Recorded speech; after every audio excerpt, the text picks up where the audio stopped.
So what we're going to do is we're actually going to start out with the illusion of bold. Yeah? So we're going to have Robin come up. And you can see here into the haircut and into the hair color. You can see that into Robin's before, right? You can see that especially blonde hair starts to have the illusion of skinny. On the color side, what starts to happen is a lot of clients that start to go light end up turning white. Yeah? The whiter the hair, if you allow every bit of light to pass through it, there's no shadow to bounce, right? So it ends up becoming even more sparse looking. What we've done as well, though, is we've created different shadows, so it allows you to have the illusion of abundance.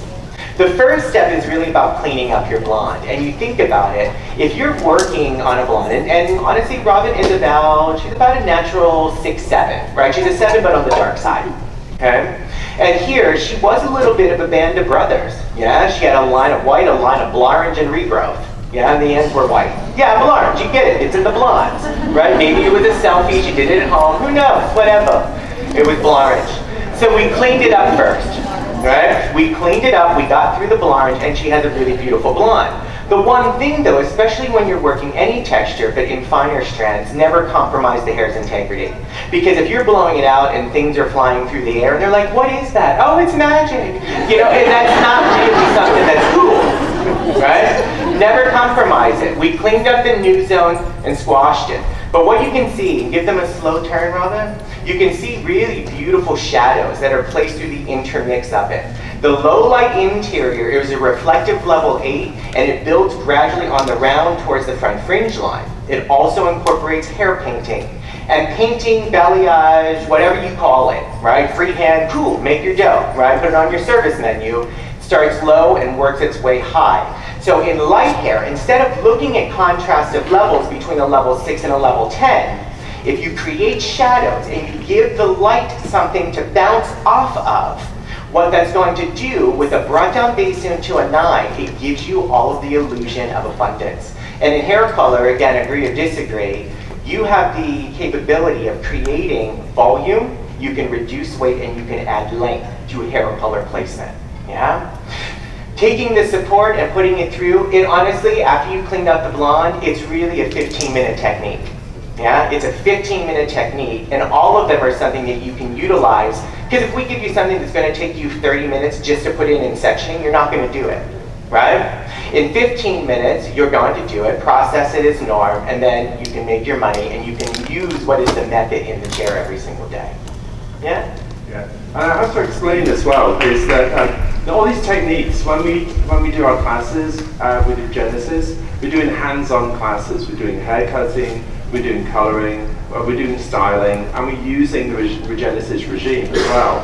And I would like to say actually, if any of you haven't actually seen or experienced yet, there is a booth outside, so when you exit straight to the left, I do invite you to go over and check it out, because really and truthfully, and if I say with my hand on my heart, that we have the regime, we know it works, we use it ourselves, it's actually in our shower, which for hairdressers that work for hair companies, unimaginable usually, because usually they use everybody else's products except for their own, you know, because you kind of get used to the products and you think, you know, but these, we can't do without it now, you know, our volumizing shampoo and conditioner in the shower, our mask, for, you know, when the hair just feels like it's been depleted a little bit.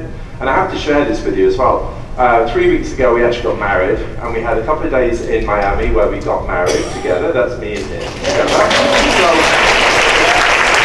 the mask came in very handy from being in the pool and being in the sea and being in the sun. You know, there's just sometimes when your hair feels like it needs something more. The same as your skin does. After you've been in the sun, what happens to your skin? It dries, doesn't it? And you need to replenish by moisturizing a little heavier. The same with hair. And I think that mythology is exactly what's behind the regime we have with Regenesis. It's like skincare, but it's for hair. And if we can kind of get our clients to think of their hair like skin, then I think they'll get it more, and they'll be able to take care of it more. And when they return to us, the condition will be better. And I have to share with you, with Robin, when we first started working with her hairline was quite compromised because, you know, lightening it, working for different hair manufacturers and everything, and she had like some very short pieces in there. So we have had on a regime here that has now kind of restored that, and actually her hair length has got down past her shoulders now, which for our look isn't exactly the same as what she had when we first did it. But also she's a human being and she's getting married in February and she wants to get her hair longer, so we're helping her get her hair longer. Yeah? And that's what it's all about, healthier hair. If someone wants longer hair, they want it to be healthy. If they have a hairstyle, they want it to be healthy.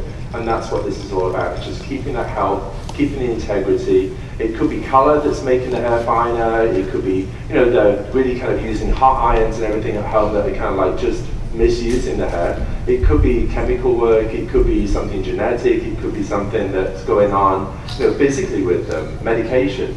And there's so many different things. And as John said, I think how many percent? 70%? 80%.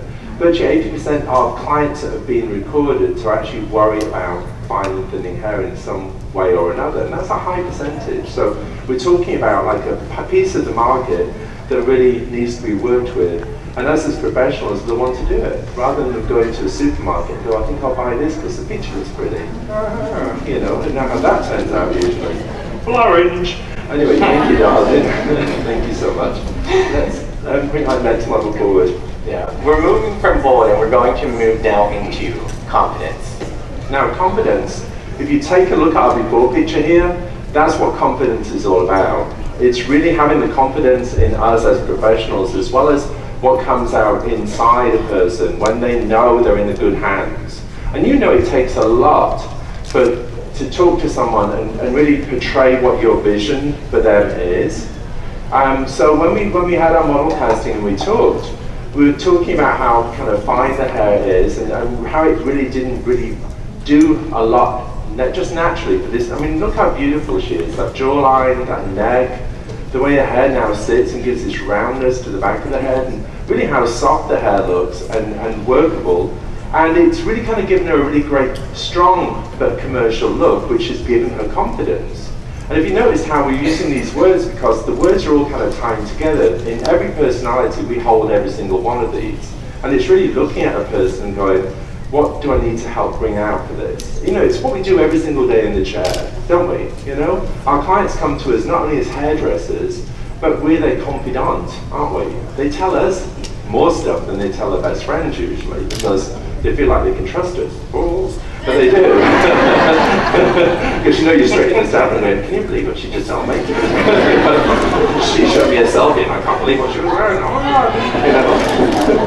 Yeah, isn't it true though, But they do, they really kind of hold us as their best friends. I'm just laughing going on that. I'm going to find out what that was about afterwards. That was like a juicy one. So I mean, it really is, it's just encasing what we have naturally. Inside of us, our spirits are giving and loving. And I think we need to get something back from that as well. So when we're kind of dealing with our clients and we're telling them a look, and we're sharing with them what the look should be, and we're kind of getting that back from them, and 9 times out of 10, someone might go, I'm not ready. But it's planting that seed there. It's letting them know that you thought about them, letting them know that you feel this look would be great for them. And in this case, we kind of went for it and did a beautiful haircut that has a really gorgeous bevel to the back. One thing with this haircut, there's no kind of horizontal layers put through. Everything's been sliced through with a razor, which you think fine hair and a razor, does that really work? Now I want to just say this about razor cutting. Whether it's 1 blade with a razor or 2 blades with a pair of scissors, think about it. You can do twice as much damage with 2 blades than you can 1. And it's really how it's being used. So I love using the razor, and I find with fine hair, you can build texture into the hair. You can build a softness where the hair actually lays on top of each other in a way that it blends and melts rather than looking choppy, So anyone that kind of takes, thank you, I love razors too, not a fan over there. Anyone else love razors? Yeah?